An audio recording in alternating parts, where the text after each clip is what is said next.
You know what time it is. Time to hang out with Mr. Coop. With Mr. Cooper. With Mr. Cooper. With Mr. Cooper. Get the latest scoop. From Mr. Cooper. From Mr. Cooper. From Mr. Cooper. Hang with Mr. Coop. With Mr. Cooper. With Mr. Cooper. With Mr. Cooper. Get the latest scoop. From Mr. Cooper. From Mr. Cooper. Yeah.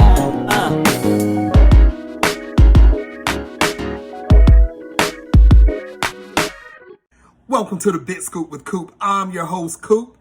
Big shout outs to everyone that's listening on Apple Podcasts, Pandora, iHeartRadio, TuneIn Radio, Stitcher, wherever you're listening to.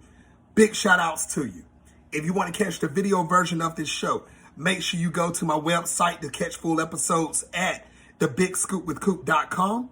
Also on YouTube at youtube.com/thebigscoopwithcoop. You can also catch a 15-minute preview of this episode right here on Instagram at Big Scoop with Coop.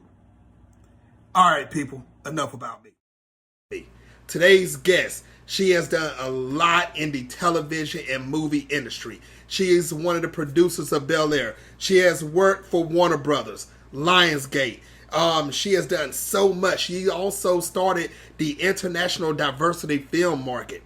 She's going to come up here. She's going to talk about all of it. Ladies and gentlemen, Chris Beal. So everybody, make sure you sit back, relax, and enjoy this show. We're going to talk about Chris' career. We're going to talk about some of the places she has worked, some of the movies she has worked on, like The Green Mile, Deep Blue Sea, Romeo Must Die, and more. So sit back and relax and enjoy. And everybody, get ready for this episode of The Big Scoop with Coop. To the show. Thank you. Thank you. It is good to be here. I love being out here in these streets talking about producing. A lot of people, don't really know what producers do. So I'm always here to educate. That's what I'm talking about. First and foremost, how's your day so far? It's going pretty good. I had I have a film that's going to the Cannes Film Festival. So I have been working on that all day. Can't say where. Well, I can announce some of it. Still gotta be quiet on a little bit, but we got accepted into one portion that I can talk about called diversity in Cannes. A woman by the name of Yolanda Brinkley. She's been doing this for 15 years. She is like the business. I love her to death, and so I'm excited to be a part of her festival, Diversity in Cannes, which will be at the Cannes Film Festival in another week. That's what's up. Big shout out to Yolanda. Big shout out to everybody, that cast and crew. I hope big things happen for that movie, and I believe it will. So big shout out to all of you that's watching. Yeah, that was a festival, the Diversity in Cannes. So that's Diversity in Cannes. Okay, got you. Festival. Yeah, it's a festival. Nice. They're still doing big things. That's what I'm talking about. Now, Chris, we will start off with the first segment of the show. This is called Have You Heard? So I'm going to talk about a topic. Let me know if you heard about it and tell me your opinion about it, okay? Okay. Now, in 2022, the show Bel-Air, that you're quite familiar with, yes, it shattered Peacock records. It was crowned the most streamed original series on Peacock, and it had a total at the time of 13.6 million viewers. Have you heard? I didn't. You know what? I have not. I put in the work. I knew that we were the number one show on Peacock, but I didn't know exactly how big we were, because you always in the grind working, and I love the cast. So I'm always there doing the work as when you're producing. That's what it's about. Wow. Big shout outs to the whole cast and crew of Bel-Air. You guys are doing your thing. You brought in 2022, 13.6 million. New seasons coming up soon. I believe it's season 3. I've been keeping up with the show myself. So I believe y'all will probably double these numbers. It's coming. It's definitely coming. It is. Yeah, it's a good show. Great show. That's what I'm talking about. Now, Chris, for the people that's getting introduced to you for the first time, when did you first realize that you wanted to get into the television and movie industry? So it's like kind of a two-prong. My stepdad actually was a movie buff when I was about 7. So my mom and him got married when I was about 7, 8 years old. and his thing was going to the movies. And he not only just wanted to go to the movies, but he was like, I want to be there when the movie starts so I don't miss the credits in the beginning, and I don't want to leave until all the credits have rolled, until we have respectfully saw everybody's name at the end. So that was like my introduction to uh kind of like the movie. I mean, you go to the movies, but like having to see what people do. And so one day I professed to my mom at like 7. I was like, don't get used to me, because I'm moving to California, work in the entertainment industry. So that's something I told them early on that I wanted to do. Didn't know what, but I knew I wanted to be here. Wow. And you know what, Chris, I tell people all the time, if you feel it at a young age, it don't even have to be a young age. If you feel it at any age and it's instilled inside of you, there's a reason. There's a reason why it's there. And look at you, you did it. I mean, Yeah. geez, you did it. You told them ahead of time. You gave them a heads up. I was like, don't get used to me, because I'm out of here. I'm moving to California, and I'm from North Carolina. So, the big thing about working in the industry, as you know, is sometimes you don't know anybody. You don't know anybody. And I have a good friend that I actually, we didn't move out here together, but she moved out here and then I moved out here with her. But I remember when she left, because we both went to Howard, she was like, yeah, I'm moving to Hollywood, girl. And I'm like, you got money? You got a place to stay? She was like, I'm moving out on a wing and a prayer. And I'm like, really? You're just moving out? And I was like, and I need to be thinking about that too. I need to be thinking along those lines too. So, good friends. I mean, and those are your like peers, people that sometimes you see them doing, knowing people who are going to do this too, who are going down that same road that you're going down. That's so true. And that's one thing we have in common, Chris, because I'm in North Carolina. Oh, So yeah. born and raised. So that's big. Having somebody hometown native, home state native, made a name for yourself, and you're doing it. I mean, you're really doing it. I love it. I love it. Now, Chris, did you have any mentors to help you out when you got to Hollywood and you start doing your thing? Did you have any mentors? I did. So, it's funny. I got mentors later. So when I first got here, I met this woman along the way before I moved here named Pat McCurdy. And I guess she was sort of a mentor. I met her in DC. She told me if I ever moved to LA, I could look her up or her son up. And I moved out here and I did. And she was receiving. And she really helped me because I got in a producer program at Warner Brothers, and she was the reason why I got in the program and that I even knew about the program. And I was the first Black person in that program that they had that they still have at Warner Brothers. So it was like a blessing. It was a blessing to meet her. You know how they say that sometimes you can meet the right person at the right time that can further your career.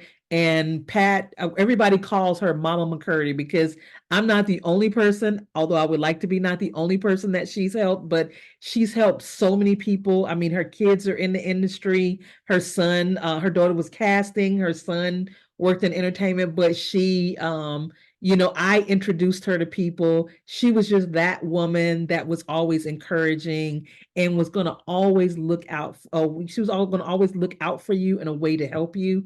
And I think because I knew her and met her early on, that helped me to like kind of shape who I was and also try to help people. I mean, like if you hit me up in my DM, I might not answer right away, but usually it'll take me some time, but I will answer questions, about people wanting to be in the industry. And also sometimes they'll want to hear the truth, but I'll tell them the truth about the industry because it's really tough. No, it is. And I tell anybody that's trying to get into the industry, 100 no's can equal one yes. That is If you don't exactly. have the yes, go on and say it. 100 no's will equal a yes. I can tell you, like, before, like my first job was at ABC Network. It was in news. And so I worked in Washington, DC. They used to put out like this will date me. They used to put out like the paper jobs where you would go and pick up the little jobs and look at them and apply.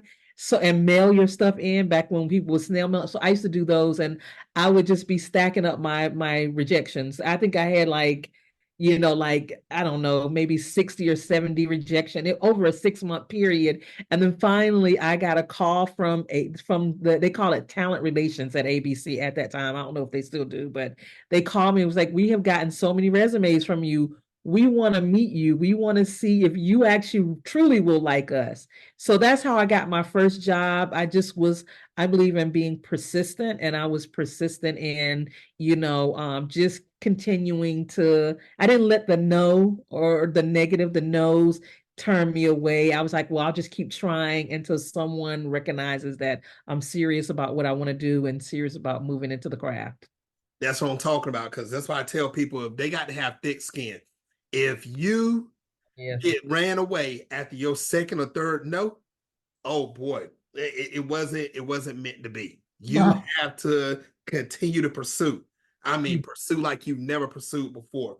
And you're a testament of it. I've been doing this for 11 years. I understand. I hear no all the time. So I Yeah. definitely get it. It's hard, but if it's Yeah. a dream of yours, continue to do it. You got to It keep is. pushing. It's humbling. It's humbling to hear no's. It's humbling. You're like, dang, I ain't as good as I thought, or I need to like work harder, or I need to change the game as to how I'm gonna do it, how I'm gonna work things. So yeah, it's That's hard. so true. That's so true. And I'm glad you brought that up, because we're gonna talk about this now. Warner Brothers. Now, Yes. when you got into Warner Brothers, you actually you put your name out there. No, let me take that back. I said it a nice way. You start uppercutting Jaws when you got up into Warner Brothers. You helped out with movies like Deep Blue Sea, The Green Mile, Yeah. Romeo Must Die, and more. How excited were you to get those opportunities to work on this? Very excited. So the program it was a producer program at Warner Brothers, and basically they paired you with a person that oversaw the feature films and like two people. So you're paired with those two people for about 2 years, and you get to like meet the producers. You get to be the person that say, I want to I need to like introduce that producer to the executive. I need to I got to go in and make sure that they set up their office right. So with that particular program, you got to be on set. You got to actually start a film from development all the way to release. And then after, because sometimes movies will get sued because people would be like, you stole my idea. So they would have that going along. And then but like, there's a movie in particular I always talk about, Bait, that starred Jamie Foxx, and the director was Antoine Fuqua. And I remember when they were looking to hire, and I'm like, oh my God, I love Antoine Fuqua. I remember he does these high-end commercials, and then he did a movie with Maurice Salvino and Chow Yun Fat, and so I remember him, and I just remember talking him up, to the executives, and they're like, who is this guy? And I'm like, he is like fantastic. Now, I don't know if I had anything to do with him getting fired, but I certainly was excited about him as a director. And the thing with the studio, sometimes they are not willing to take a chance on a new individual. They prefer to like stick with people that they have worked with in the past. And so at that time, Antoine was very new to the studio system, but I knew who he was, and I was excited about him, and excited enough to say something. And the same thing with Morris Chestnut. I worked on a show called G.I. Jane. I And remember that. so GI, so I did that in DC. They were still casting, and I think they had one role that they continue to cast. Every day I hounded them people about Morris Chestnut. I was like, oh my God, you gotta hire him. He's fantastic. You don't know him? He played Ricky. He was in Boys in the Hood. Y'all don't know Boys in the Hood? So I'm talking about Morris Chestnut like every day to these people. And then one day I come in the office, and I was a PA, and the production coordinator was like, hey Chris, can you come in the office? I got something I need you to do for me. So I walk in the office, and who's sitting in the office is Morris Chestnut. I was like, oh my God, they flew him out here. I was like, y'all gotta hire him. Cause I'm on them every day about like hire him, but you 20, you young, he's cute, you saying that all, so but it was so cool to just know that I was just like, a young kid saying this man's name, talking him up in the office like every day. And then next thing you know, he was in the office and everybody in that office knew that I was like, this is that guy that I'm like, I talk about all the time. So I talked about him a lot and they were just like, and next thing you know, he was on the show. So, I mean, like I said, I don't know how that affected it, but I know I talked about him all the time on the show, and was hoping that they would hire him. It's called manifestation. And you did that. You definitely did that. And Chris, you got a strong manifestation on you. Definitely. No, I mean, I worked with just even early on, Kevin Hart. I worked with him on something like a business when he was like kind of more up and coming. Nice guy, still nice. I worked with Kevin like on three different occasions. I worked with him on that. I worked with him on the comic view one mic stand, and I worked with him on one other thing. And I was just like consistently three times, three different eras, and the same guy. And I was just like, I remember when he started his app and he was like really out there. And I remember him talking about like, just pushing and everything, and he was like a good guy then. And it's I really like knowing that indie film that he did, back in like '07 and seeing where he is now. It's like, so it's refreshing, to see that. And I'm like happy to see that. Was it the indie film? Don't tell me the name because I can't remember. But I see him. There's some other guys with him. They're in a truck. And which one? Which film? I'm trying to, it's Kevin's early indie film. I'm trying to remember. Oh gosh. I'm seeing him in like this van or truck type He did deal. he did Soul Plane, and then something like a business was he inherited a perfume company from his uncle that was a pimp. That one. That one. Yeah, that's the one. I Yes. remember that. Yes, yes. I definitely remember Soul Plane. Ain't gonna never forget that name. But that's the one I was talking about right there. Yeah, if you look at that one and you'll see a car in there. It's like a burgundy Volvo. That's my car in the movie. In the What? Because I'm so indie, they was like, "Hey, who's the PA? We want to use your car," And so my car is in that movie, something like a business, but it's cool. I know years later got to know Eric Thomasunas, who produced that, who's doing a lot of stuff now, and then Russ Parr, who's like a great, Yep. good director. I met him then. I haven't worked with him since, but Eric Thomasunas, I've worked with him since then. So it's good to see like Eric. I think that was him early on, and now to see where he is and where he's blossomed too. So it's good to come up with people. That's what I'm talking about. Big shout outs to Eric, big shout outs to Russ, Kevin, Morris. You know what? Everybody in Hollywood, because you know what? Chris has been every daggone body. And y'all better thank Chris when y'all see her again. She kept talking y'all name up, and look where you're at now. You better give her girl some credit. Give her some credit. That's what I'm talking about. Now, let's I want to talk about this. Now, you was a distribution coordinator for Lionsgate also. Yes. Yes. How did you get to Lionsgate and how did you enjoy that time? So I got to Lionsgate after the program, the producer program. I actually was kind of looking. I met with a guy, God, what's Andy's? Now he is dating me now, but he was like the worldwide distribution president for TV for Lionsgate. This guy named Andy Reamer. Nice guy. I got the job just putting it out there, being out there hustling basically. And got in. It was cool. I sat next to this woman. What was her? I'm trying to think of like she's the head of distribution now. I can't think of her name, but the assistant to the person who did home video. Like we sat next to each other. And the thing about starting out together in Hollywood is like you get to know these people and you get to know who's gonna move up, who's gonna go where. So like even before working at Lionsgate, I worked with this producer named Hunt Lowry. He was instrumental in teaching me really the art of producing because he was old school. He like produced like that, like Airplane, the movie.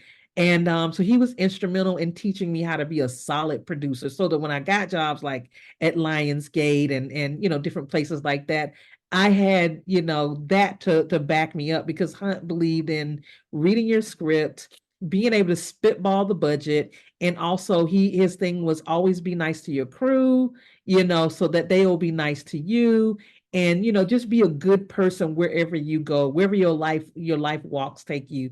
Be a good person. So I think just my wanting to be there and being hungry for the business was how I was able to like land the jobs that I've gotten, and then also meet the people that I've met. And with Andy, he taught me at that time. I don't know if they do it yet, but it was Andy and a woman by the name of Don Robinson, and it was one other woman. They between the three of them, they taught me, like what it takes to bring a project in and do the distribution. So it's like a formula. I don't know if they still use the formula, but it was a formula that they had, that they had back then, that you would do to like go from theater to home video to pay-per-view to broadcast. So it was like a formula the way you did that. And I learned that from Andy, because he was just like, at that time, I was a kid and he was already 30 years in. So he was a serious veteran. And then Dawn Robinson, her husband is a DP. She also was a veteran in the business. She's moved on, but she taught me a lot. She taught me, how to that whole distribution game, how it really works. And also she was like, okay, you like somebody really well. Okay, we'll help them get distribution. So she, how they say it's sometimes who you know. Yes. She one of those people that was like, you like them, you think this is good. Okay, let's see if we can pull it in and like really get it in and get them a deal. So Wow. it was people like that. It's just like, mentors along the way. Yes. Yes. Mentors. Ladies and gentlemen watching worldwide, I hope you're taking notes, because if you didn't catch what Chris just said, let me just break it down for you. You better start networking. Network like you've never networked before. Don't Yes. depend just on your skills. It is a who you know game. Believe it or not, you may not want to hear that from me, but I'm telling you, your It is. skills plus who you know will make you go like this, and you keep doing your thing. That's what I'm talking about. Yeah. Now, um, you started something, Chris, and I want to talk about this too. Yeah. International diversity film market. Yeah. Yeah. Man, tell Yeah. everybody about it. So I don't know if you've heard of the American Film Market, AFM.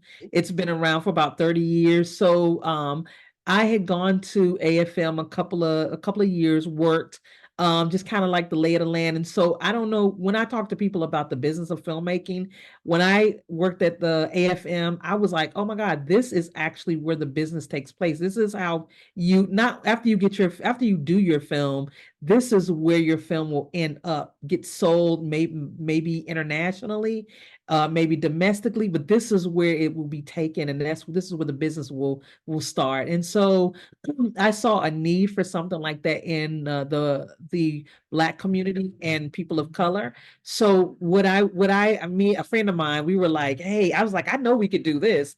We can do something where we help women, filmmakers of color, help them with distribution, help them, meet agents, help them, meet people in the industry. Because my thing is, we used to do a thing called some getting in the biz. And getting in the biz was like where we would bring in people who hadn't quite made it. They were like director's assistants, producers assistants, agent assistants, because we wanted people to see that like you don't just become an agent, you don't just become a producer, you don't just become a director or an actor. Sometimes you start as an assistant, and that's where you make that leap to go up. And so I would bring people in, I would bring like assistants in, like, oh my God, why do you want to talk to me? It's scary. I'm like, because you're a gatekeeper, because you're going to be the next person that's going to be that producer, or that who's going to be the head of that studio. You're going to be that person. And so I would bring in like my friends that were assistants, that was like, I don't know if I want to come. I'm like, please come. And so one of the guys that I brought in, we were assistants together. His name is Mark Restagini. That's my dog. We was assistants together to the guy Hunt Lowry. And Mark came in, talked about what it was like to be an assistant. And when I tell you, he actually is the head of Amazon.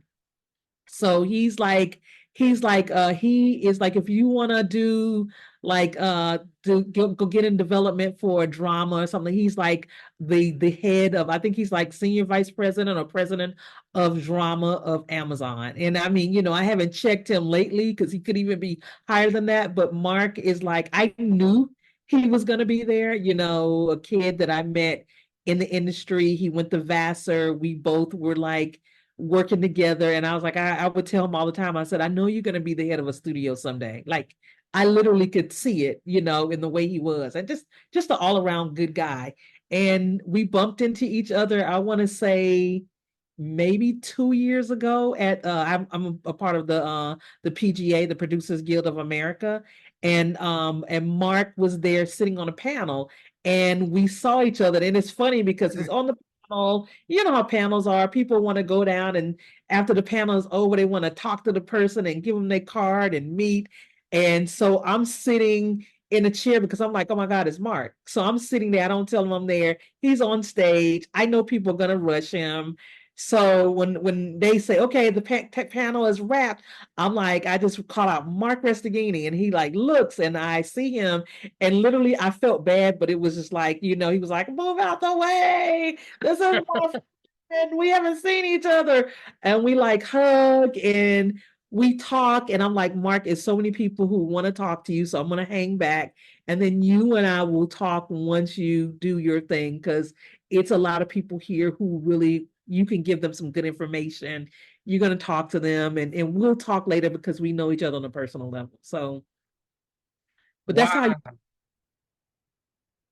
Prince, girl, whoo, yeah. you, So you got adventures. You have adventures all up your sleeve. yeah. It's being here for, longevity, And you're not long, going nowhere. You're not. longevity. This is meant for you. That's what I'm talking about. Yeah. Now, we got to talk about something else too, Chris. And we brought it up in the beginning of the show. So let's talk about it. Bel-Air on Yeah. Peacock. Okay. Wow, season 3 coming up. The story is going very well. Now, how excited were you to start working on the Bel-Air? How to become part of the crew of Bel-Air? This one is kind of weird. I did a series, produced a series with Oprah Winfrey and a woman by the name of Janine Sherman Barwar called The Kings of Napa. So I had to move to Canada for like a year to work on this show. They have like a thing. So like when you produce or do something for TV, you're either going to do a pilot or they're going to do what's called straight to series. That means they love the show. They don't want a pilot. They just want you to go ahead and shoot the series. So that series got picked up, and I knew Janine from college, and she was, I can't even, she's a good person. She came and she was like, I want you to line produce this TV series. Do you want to do that? And I was like, yeah, absolutely. So she fought for me to get the job line producing and moving to Canada. So anyway, so I do the show. I'm excited because it's like my first like really big TV show that I'm in charge of. I've done TV shows, but this was mine. And so we're doing it, we go through the whole season. I'm excited. I'm with Oprah. And then so we finish and I come back. I'm like, I gotta see my daughter. My daughter's in college. I need to go see her. So I had I didn't really know him well, but a guy by the name of Jason, what's Jason's last name? I'm like drawing a blank. McCauley, Jason McCauley. He called me about working on Bel-Air. And the thing is, I knew they were doing a show, and I was like, man, it would be great to work on this show. But then I went to Canada, and I was like, it's too late. I probably won't get on the show. So I didn't think about it. And then so when he called me about the show, I was like, I don't know. I mean, I'm tired. I kind of just got back from Canada. I think I kind of want to take some time. That's how I was. And I was really more concerned about I was really thinking about my daughter and having to see her and I was away from everybody during COVID. So I was alone and all that stuff. So anyway, I was actually slow to return the calls or anything. I wasn't like jumping all over. I was like, oh, okay, let me, hold on. I just got back from Canada. I need a moment. I need to like rest. And my sister was like, "What are you doing? You need to take this job. You need to respond."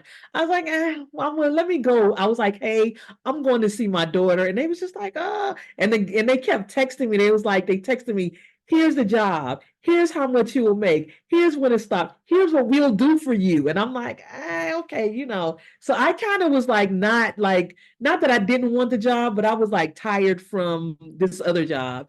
And so finally, my sister April was like, "You need to respond because you need to continue to work."